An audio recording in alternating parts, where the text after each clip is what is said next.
Yo, what is up, everybody? It's your boy Soto here. No effing lies, football show. You know what time it is. Let's get it. You need people like me so you can point your fingers and say, that's the bad guy.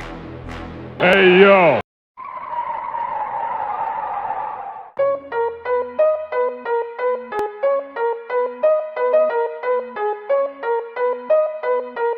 Say hello to the bad guy.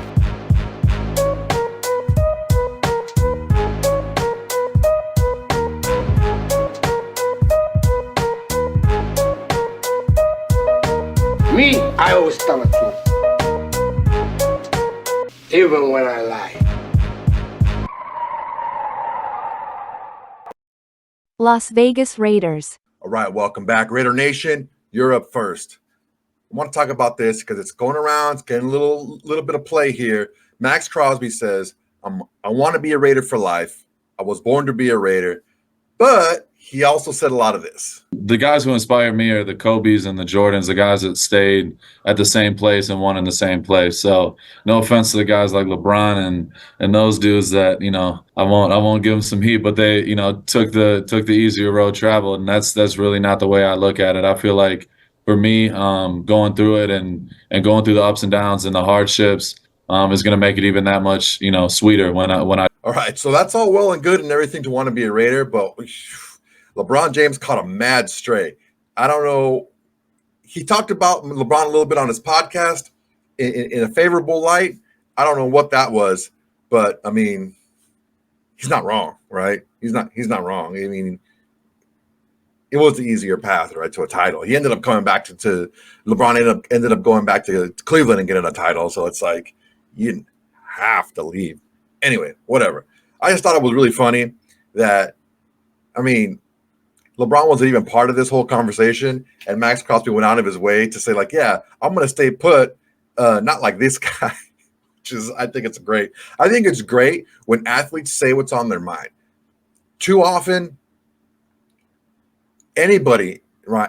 Everybody is so afraid of hurting people's feelings and getting canceled, and it's like, you know what?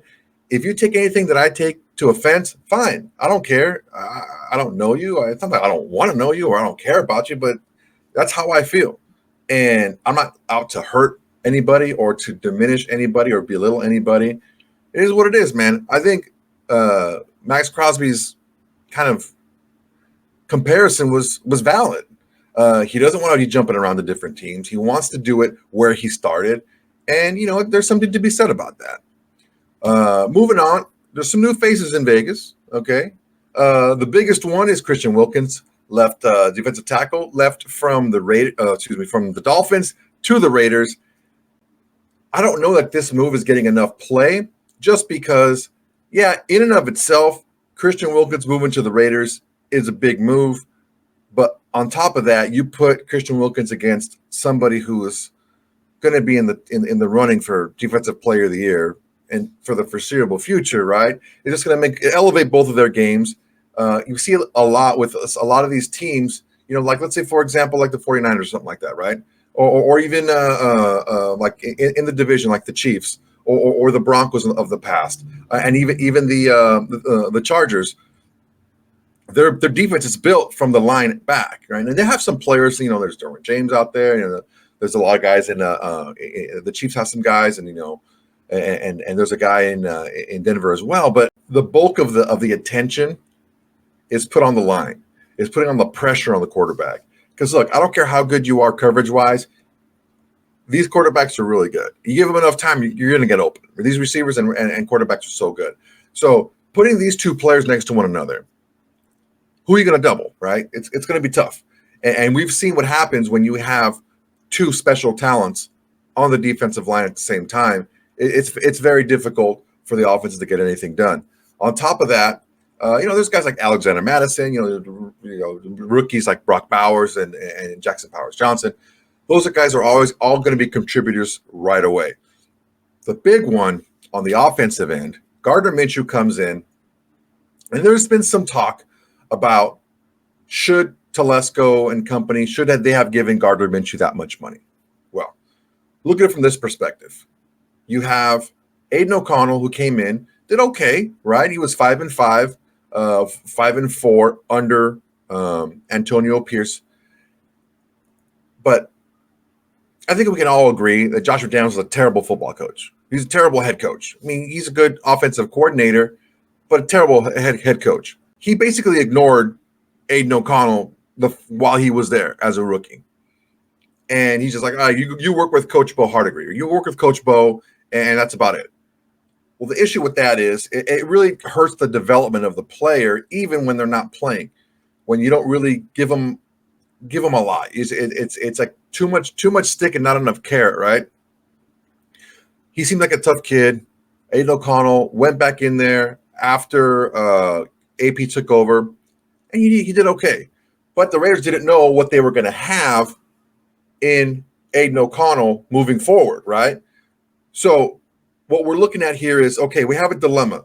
We have a quarterback that we kind of like, but we really don't know. He needs to make a big jump for us as the Raiders to be where we want to be as a team.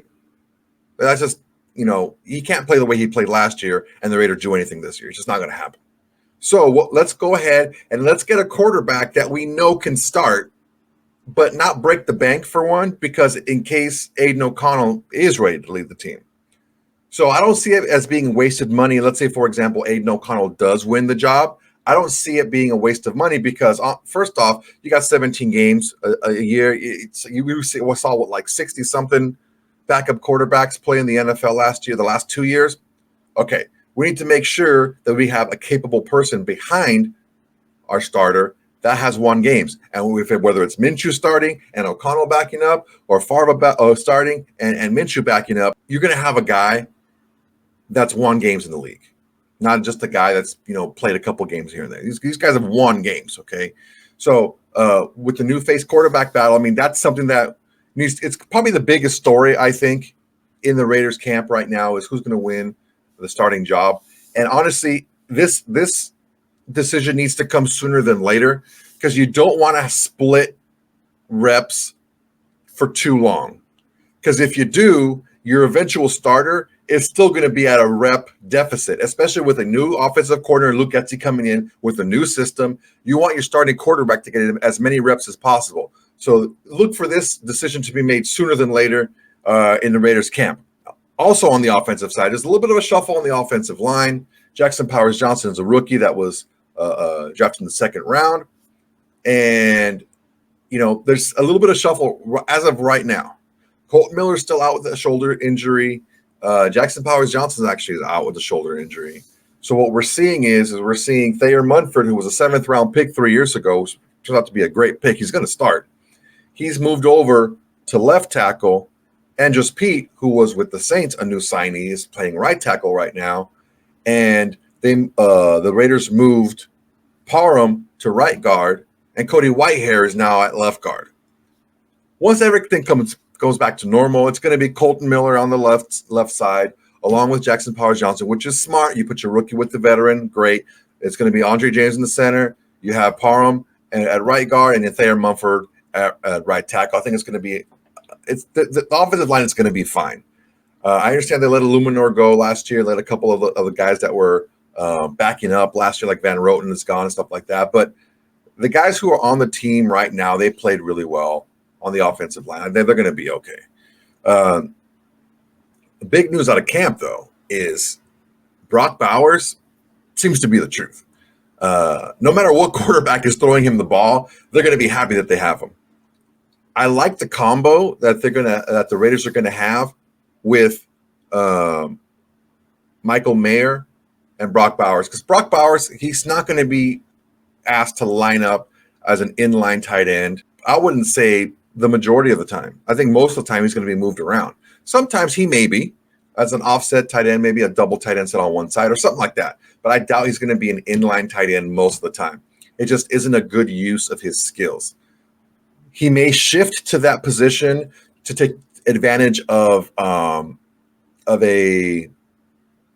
defensive lineman or a matchup or something like that.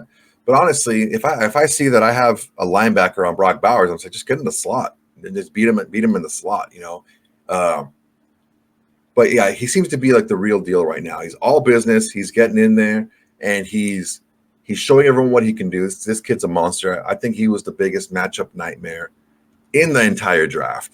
I mean, he's bigger, stronger, better breaking tackles, and he's faster than Marvin Harrison Jr. from what I've heard.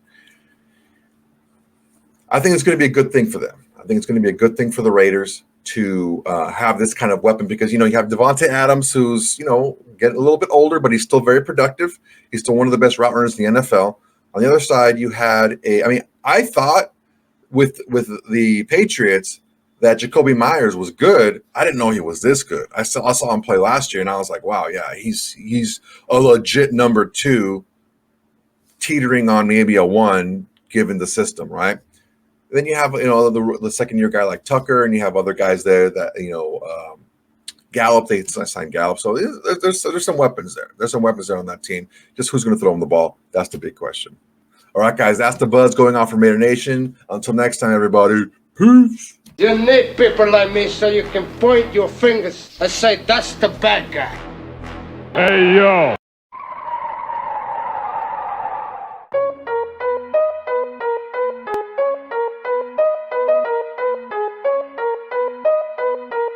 Say hello to the bad guy.